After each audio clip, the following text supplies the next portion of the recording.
All right. Today, I'm delighted to be joined by my co-founder at BillionMinds, Ryan Tubbs.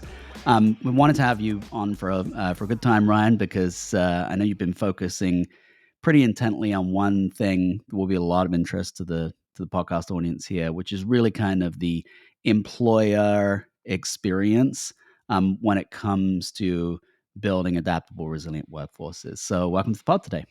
Thanks for having me. All right, so let's get started actually with what you are working on right now. Just kind of teased it there, but give me some more details. Yeah, so at the mission level, we're really trying to help the world transition to the future of work. Now, our role in that specifically is to help organizations build adaptable and resilient workforces. Um, and we've discovered a couple things. The first thing is that that's kind of the only thing that we can really count on. When I say we, I mean like humans or the Mhm. workforce at large. Uh, we're going to expect, or we should expect, a tremendous amount of change and disruption over the next 10 years, maybe even beyond, of course, beyond. Um, and the only thing that we can really do to stay future proof really is to build the skills of being adaptable and resilient. That's at the employee level, that's at the employer level, and there's both of those things that I hope that we have a chance to unpack. At the employee Mhm. level, it really does come down to a new set of skills, a new set of capabilities, and a commitment to continuous, if not constant, reskilling and upskilling as the demands of work Mhm. change. And then from the employers, it's really about enabling the employees to do exactly that and providing the various elements, the various ingredients that gives them the freedom and empowerment to do that. All right. So that's really interesting. We've gone in previous podcasts. We've talked obviously about the sort of why specifically adaptability and resilience. So we don't need to go into a lot of detail on that. I think our audience, a lot of them will really understand that in good detail. If you're new to the podcast and you want to get a deeper understanding of that, go back and listen to the opening episode of this series, and we talk in some detail there as to why specifically adaptability and resilience. But just so that to kind of refresh everybody, can you just give us a very brief definition of what we mean by adaptability and what we mean by resilience? Definitely. So, adaptability, the ability to adjust to change, and resilience, the ability to thrive both intellectually and emotionally amidst that change. Yeah, I think I think it's fascinating because for many organizations, they may or may not focus on one of those things. They may or may not focus on one of those things amidst a whole bunch of other stuff. But Yeah. as you pointed out at the start here, those are traits that every organization, every workforce should be focusing on.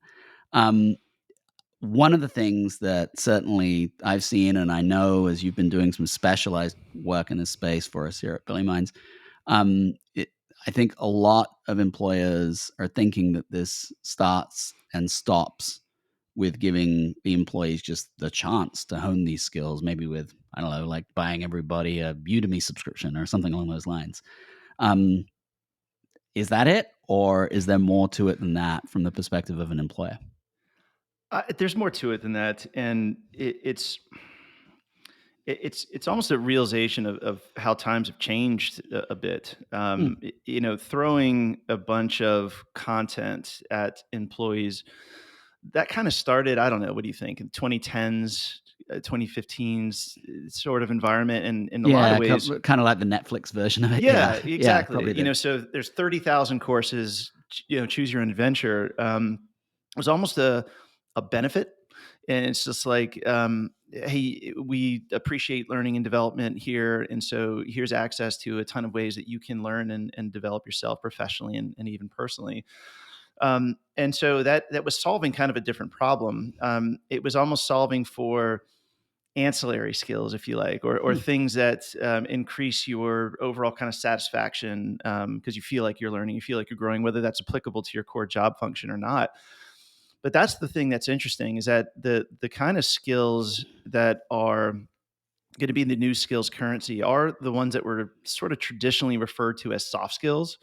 Hmm. And as we start to see, uh, you know, hard skills being democratized and the half life of those skills shrinking every day with technology and AI, then there's increasing importance on soft skills. And actually, I shouldn't say that these skills have become essential Not they're not a nice to have, and it's not kind of like some need to have them if they're in certain positions and others don't. It's a must have. It's a non-negotiable now to have this set of skills because of the way that we live and work, because of the pace and rate of change that exists now. And I think a good way to bring the point home, Paul, would be to kind of think about it in a non-knowledge work industry, if you like. Mm, So let's think about like building airplanes. I'm just picking a random example here, but if you think about what it takes to build an airplane, you need a bunch of engineers that have a certain set of skills, and maybe we'll just focus on like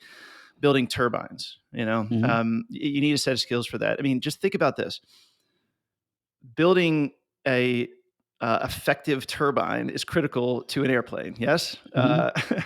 having resources that are skilled to do that is essential for that business. As a result, would you ever just hire a bunch of engineers and say, "Here's Udemy, here's Coursera"?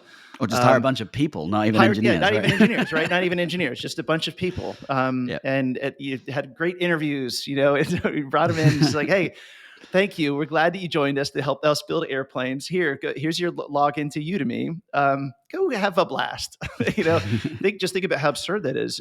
We need the specialists to be specialists. We need them to be certified, and it's really interesting that what has basically happened is that the skills that were previously uh, unmeasurable or just weren't measured at all, whether they're unmeasurable or not, weren't measured, weren't very easy to develop, but have now become basically the equivalent of a turbine engineer, essential to the functioning of the business. Um, that's what's changed. What's changed is the importance of these skills that were kind of used to be nice to haves. Oh gosh, that really is interesting because what I think you're getting at here is that, um, the way in which we've treated these things that are considered to be soft skills, they've almost been treated as second class citizens to, job specific skills. Yep, And part of the reason for that is not because they're less important. It's just that they're more difficult to measure. They're more difficult to get your head around. They're more intangible, if you like. that's right. And so because they're more intangible, that leads us to a certain extent, care about them less, whereby that doesn't mean that they're less important. It just means they're less tangible. So if we can fix that in some way, if we can make those skills more tangible, more measurable, then it's very likely that organizations are going to be able to manage to that and focus on it more effectively. Really interesting. Yeah, I Ok- agree. Okay, so you've kind of like touched on the the sort of reasons why, as it were, that these things are important, and why it's kind of like ludicrous that we don't think about them more than we Well, I know do. when you that's what I'm saying. When you put it into almost like a metaphor, like I did with airplanes at Yeah, random, then it really pops out the absurdity of it. yeah. But so let's focus on the specific things that employers do need in order to be able to kind of create an environment in which these skills are core. Yeah, well, I think readiness is at the core. I mean, fairly obviously, and I do mean readiness, not Mm, just let's say training content, if you like, but I mean readiness as in honed and sustained abilities, habits, routines, behaviors, and skills. Right. That's what I really mm. mean by readiness. Not just being learned, but being ready. So Yeah, that's let me a stop. Let me stop you there because I think that's really, really interesting. So that in itself is, if you like, a critique of like, let's just give everybody Udemy, right? Because ostensibly you're outsourcing the responsibility for being ready to the employees, and almost like it's not important, right? right. Whereas in reality, if if these capabilities of being adaptable and resilient are crucial for your success as a company, then you need to be thinking about how ready people are to basically use those abilities inside the organization. just as you need your engineer to be ready to be able to engineer your aircraft. It's really That's right. interesting. And Okay, think so about what you got? it's another good point too, Paul. Is that if you think about readiness using that same example, Mhm, uh, in addition to you're not just going to send them to Udemy and take a bunch of random courses, you're also going to want to provide them or need to provide them a safe practice environment. yeah, Your engineer just developing a new set of skills. Um, you don't put them on the aircraft day one. They mhm, need to practice. They need to kind of develop this set of skills. They need to be an apprentice almost for a period of time, so that they're properly honed, so that they're meeting the needs, the very stringent needs in that particular case of safety and regulation, et cetera. hmm. Alright, so that's the readiness piece. What else is there? Yeah. So, and then all the things that are surrounding that enable readiness to happen at scale through the workforce. So, culture, clearly communicating and reinforcing that the company takes this very seriously. That adaptability and resilience is part of the DNA of the organization, in recognition of how times have changed and how the company is certainly concerned about being future proof, if you like, and really also being very empathetic to the daily chaos that is the modern work environment for the employee. And so understanding that these sets of skills, being adaptable and resilient, isn't just a need in the workplace, but in life in general. So outside the workplace too. And so building an environment that embraces psychological safety, so employees have the empowerment to live out loud a bit and then be Mhm, vocal when they are struggling with something, mhm, feeling like they can admit that in an open way and in a safe space, and so that the company can provide more support. And so those are the cultural elements. So building that culture, making sure that adaptability and resilience is really, like I said, weaved into the fabric of the culture. And then policies and infrastructure that then support that culture, providing, for example, flexible work environments that allow for self-discovery. So without having to take a stance on remote or fully return to office or hybrid, none of that really matters. What matters is that you provide the flexibility for employees to do self-discovery, to practice in environments that allow them to hone their skills, that embraces their neurodiversity, that gives them the freedom, if you like, to explore outside the walls of the organization and figure out what works for them en route to being adaptable and resilient, because that is very personal in the end. And then mhm, tools and experiences that promote that practice. Whether that's access to experiential learning types of programs and things like that, but really again, provides the infrastructure for a very readied workforce. And then just surrounding that, Paul, is the things that are necessary to glue all that together. The ability to measure those capabilities, very difficult to do everything I just said blindly. So the ability to assess where you are as an organization across those pillars I just mentioned, and then the ability to hire in to that framework, to hire into that culture, that environment that you've built, so that you're clearly communicating the values, and again that focus on adaptability and resilience at the brand level. mm, Being really out loud and proud of it at the brand level, so that you're recruiting talent that really buys into that ethos. hmm. Well, that's a lot. I mean, there's a lot there in term that employers obviously should be thinking about, and it's clearly a lot more complicated than just simply saying, "Here is the, here is some training programs," or something along those lines. Right. The other thing that I think is interesting about what you've brought up, particularly in the sort of, if you like, the culture and the policy level associated with this, is that there does seem to be a connection, and I know I've seen this in on the employee side as well, right? There does seem to be a connection between the flexible providing people with flexible work environments and adaptability and resilience. We've seen people employees that are working in flexible work environments, that basically by definition, when you're working in a flexible work environment, much of the how of work and the when of work is being outsourced to you. You're not making those decisions. Um, you're not having those decisions made for you. You're making those decisions. And that in itself creates a set of employees that, in many cases, are able to work more effectively autonomously, and are able to work more to be, if you like, self-directed. All of those things are pretty well associated with things like adaptability and resilience. I think that's fascinating.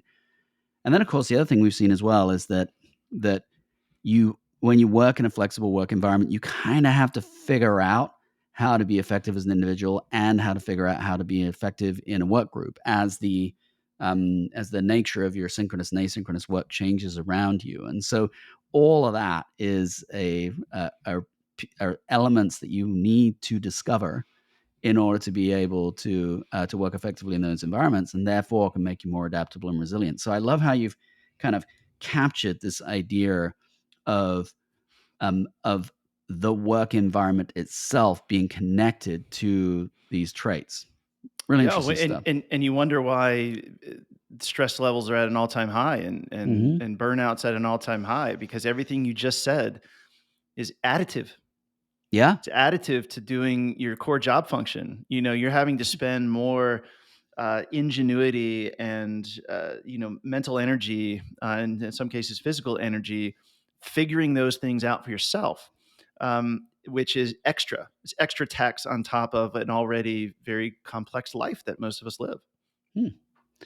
All right. So I can pretty much guarantee that a lot of employers, we've seen this ourselves, right? A lot of employers haven't really thought about it in this way. They haven't really thought about it in this holistic way.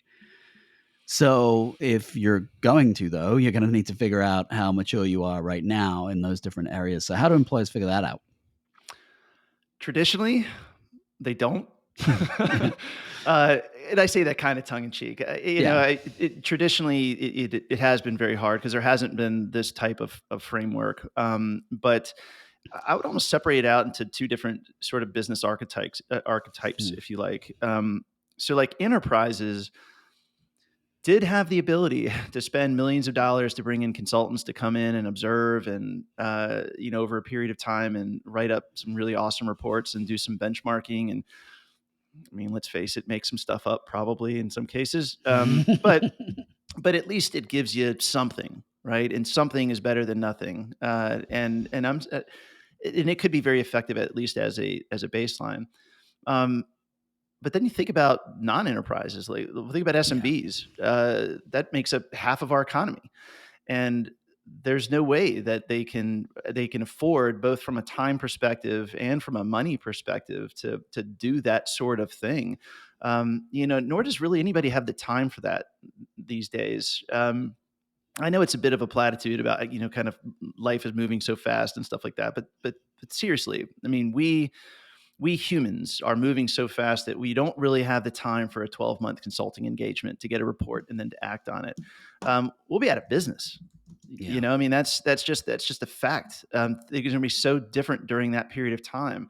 I mean, heck, at Billion Minds, we have narrowed everything down to 10 minutes. We don't do anything, nothing at longer than 10 minutes. Well, maybe this Except this podcast. podcast. Yeah. Yeah. Yeah. Nothing, categorically nothing except this. Yeah.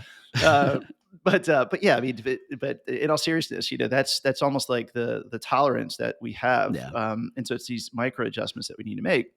And so really the most important thing is just to get started. Get started with something that will give you a ballpark of where you stand, of where you are. As I mentioned at Billion Minds, we do things in 10-minute chunks. With the first experience that we do, and we work with employers, is in fact a very quick 10-minute assessment that reveals, again, quick and dirty, reveals the maturity across all those elements I mentioned before.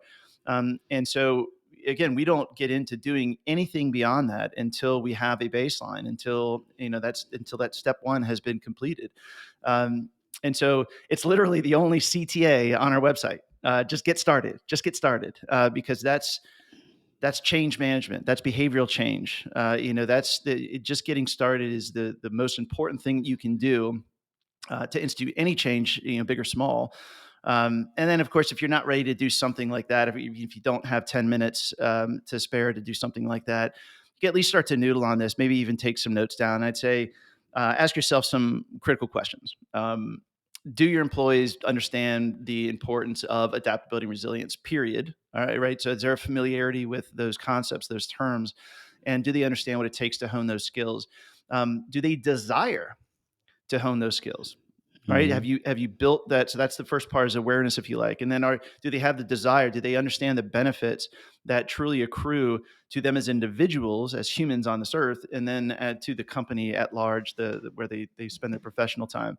Um, have you given them the requisite amount of freedom, flexibility, space to develop those skills? Going back to my point I made before about policy and infrastructure, um, have you really promoted that and provided a set of tools and capabilities that allow them to practice in safe environments, for example?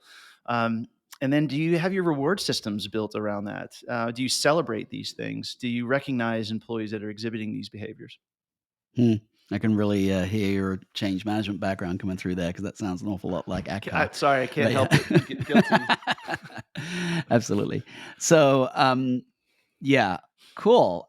I'm gosh, there are so many different places we could take this. I think one of the more interesting areas is the role of leadership in this and how hands-on leaders should be inside an organization. We had Carol Schultz on this podcast a couple of weeks ago. The episode Yeah, that came was a out. good one. I heard that one. Yeah, and what was really interesting was that Carol shared with us her opinion that basically talent-centric organizations, which you can broadly, Carol will give you the full definition of that, but you can broadly think of as organizations that focus on hiring for and nurturing and growing talent inside their organization. So in other words, it becomes almost like a differentiator for them.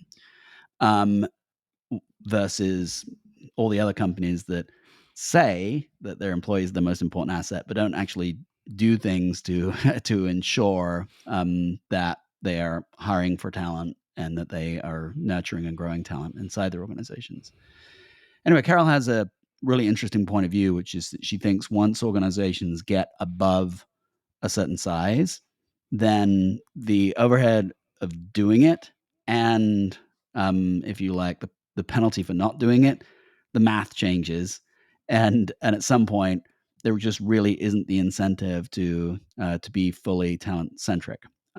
So in that episode, we used an example of like a large company like Microsoft, where you and I are from, and the fact that if you are one of these large companies, you can lay off 10,000 people tomorrow if you want to, and then the next day, if you want to hire 10 or 15,000 people, you'll have hundreds of thousands of people or even millions of people applying for those jobs. So it doesn't it doesn't really damage you doing that, and the overhead with work with supporting the talent in your organization in the same way that a smaller company would is just too high.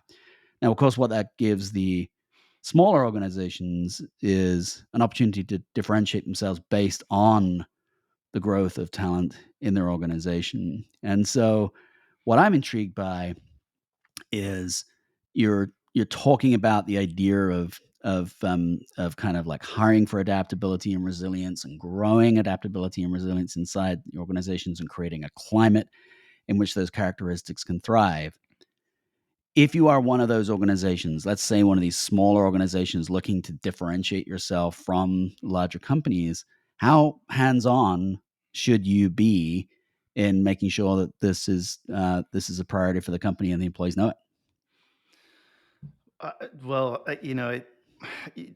the classic answer is always it depends on the organization. But I'm gonna go with my gut here, and Mhm. I'm just gonna say, very hands on, really, because it's because of what I said before.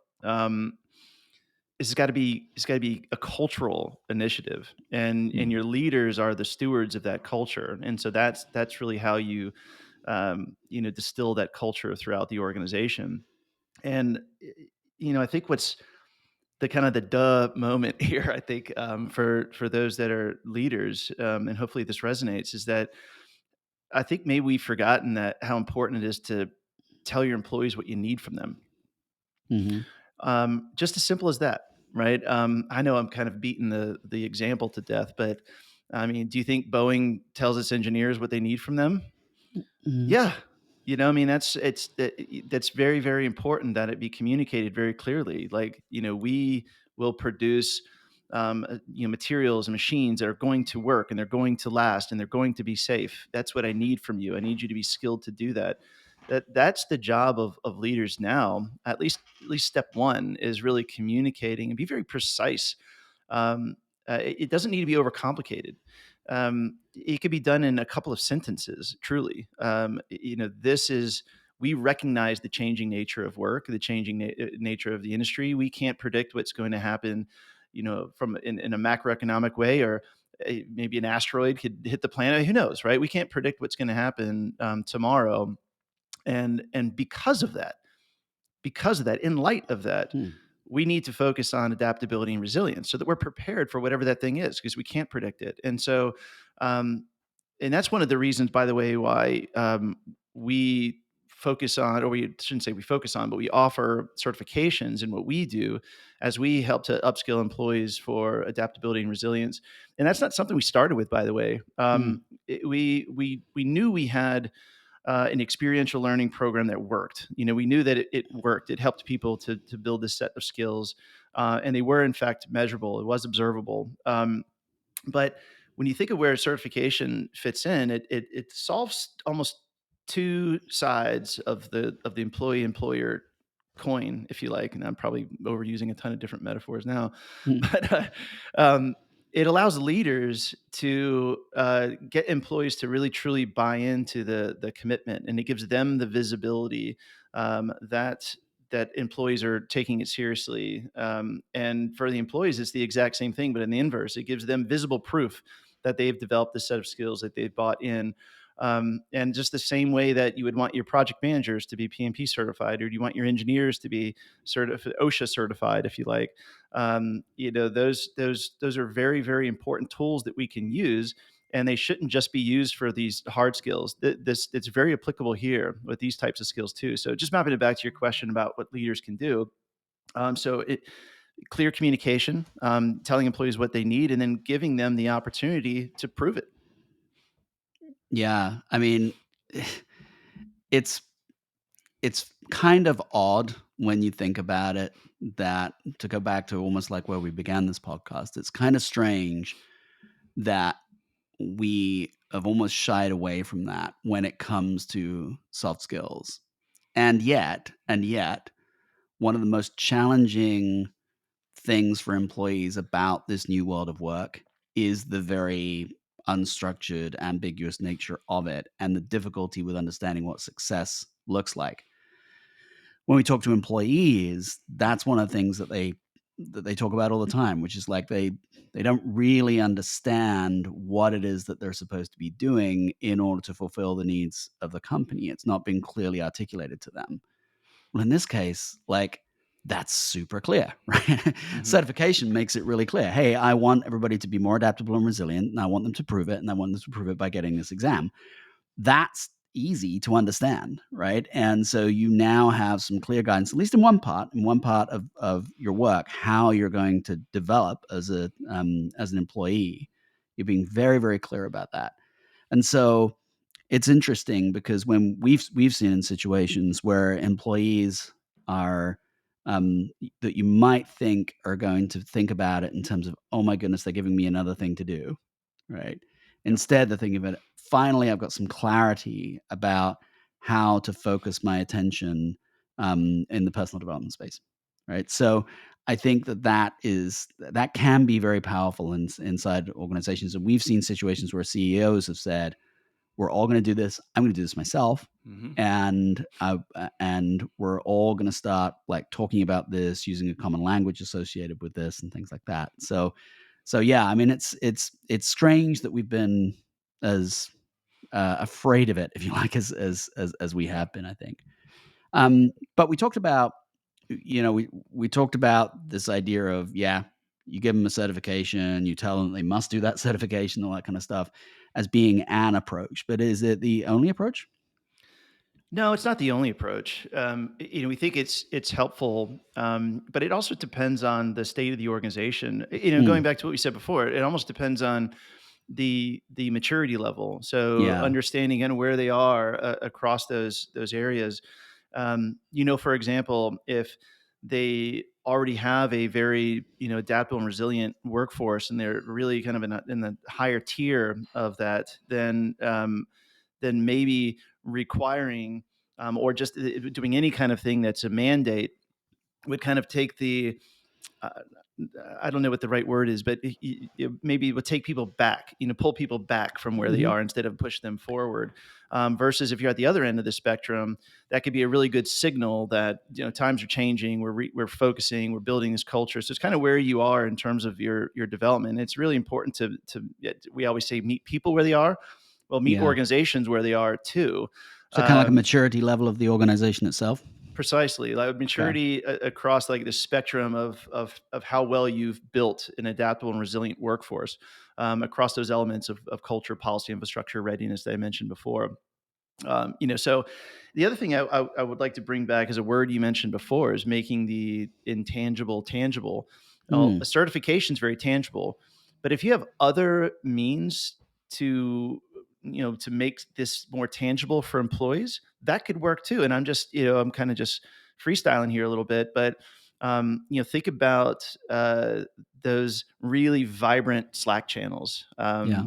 that we have with some of our Billion Minds customers, or the celebrations that we have on LinkedIn. So really living out loud.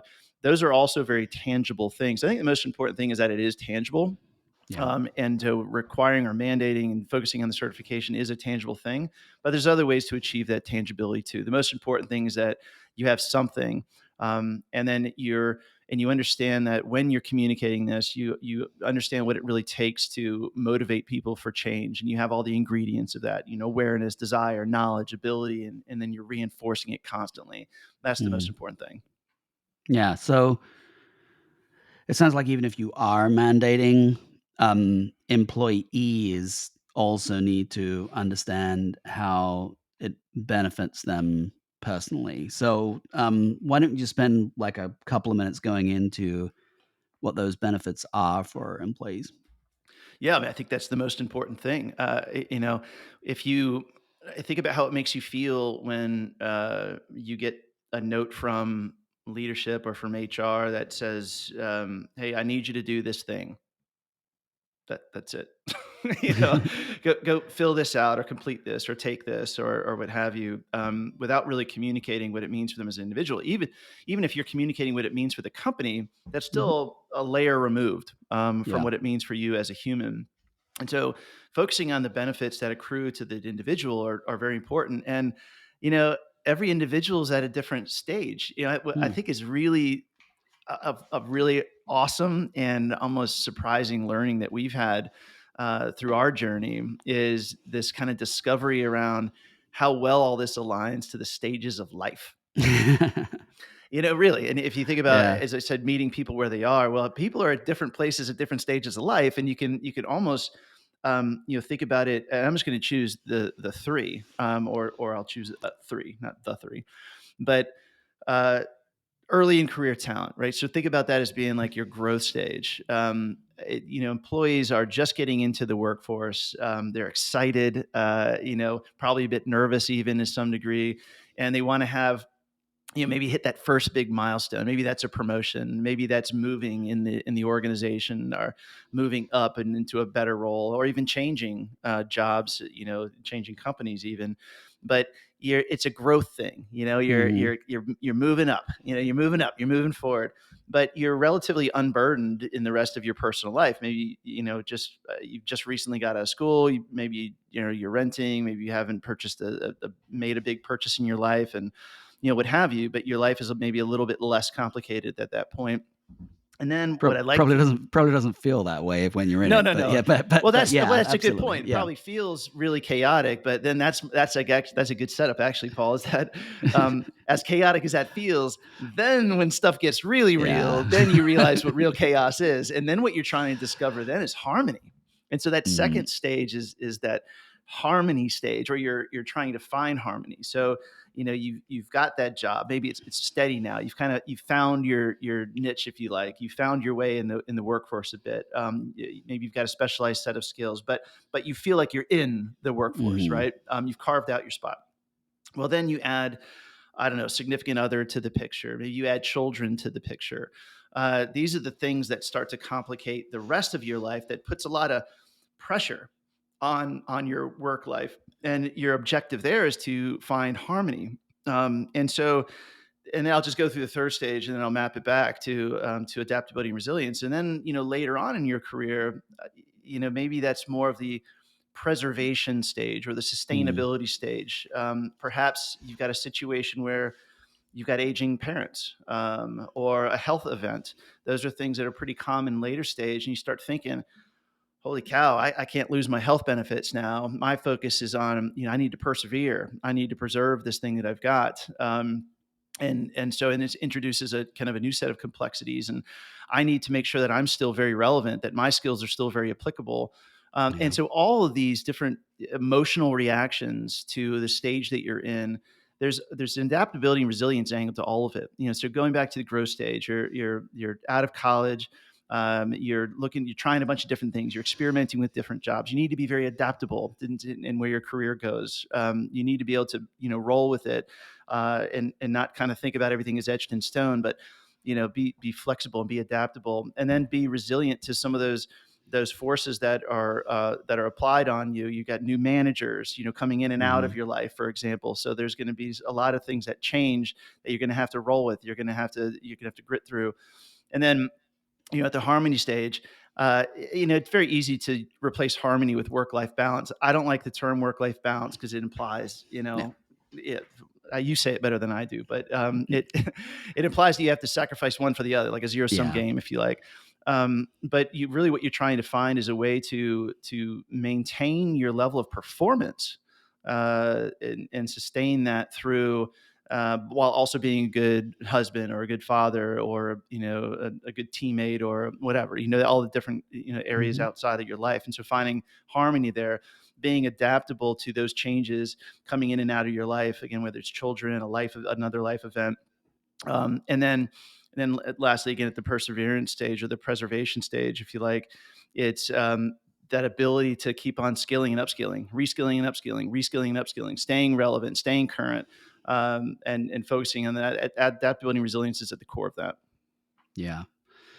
Yeah, it's interesting, I mean, correct me if I'm wrong, but I don't think you're saying that, like, it is literally, like, when you're 23, you're in this stage, when you're No, 35, you're in this stage or whatever. Obviously, everybody's lives are gonna be different, and they're gonna have elements of each of these things.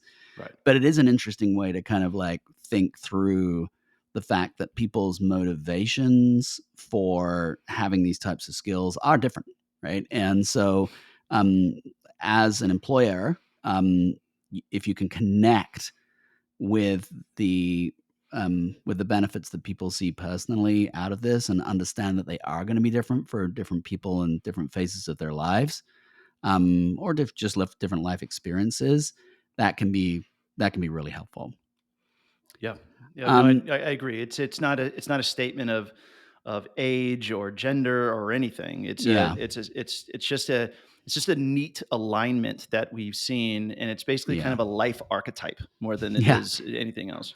yeah. I love the way you put that, life architect. So of those three, the sort of growth stage, harmony stage, and preservation stage, what's what's become most important to you personally? So I would say that I resonate most with the harmony stage right now, and for a variety of reasons. I'd say that I never really anticipated, um, even early in my career, I never anticipated that I was going to be a co-founder of a startup. For Mhm. one, and that's and all the different complexities and stresses associated with that. I never really Yeah, particularly realized dealing with the dealing other with my co-founder. co-founder. Whew, My man, goodness, that's tough. this guy. Uh, and then I don't think yeah, I could have never planned for my children being as advanced as they are in their craft, which they Mhm. play competitive soccer, and the stresses that that has on our life. We literally travel every weekend, thousands of miles in Hmm. many cases, uh, and and then obviously the downstream of that. I mean, and you know Yeah. this well because we work together. I mean, we've had to modify our working relationship to accommodate for that part of my life. Mhm. And then, the migraines, dude, it's Yeah. got I bake those into my schedule now.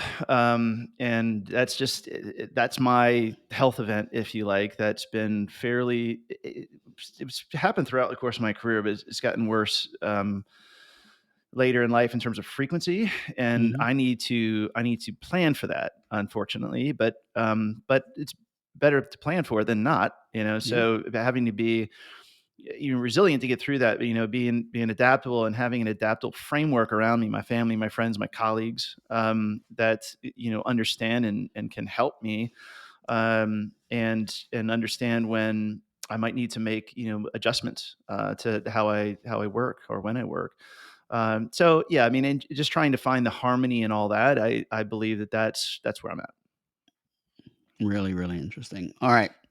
So we're close to wrapping up here. I've got one last question for you. So if I was an employer today wrestling with this stuff, how do I get started on all this? Yeah, do something.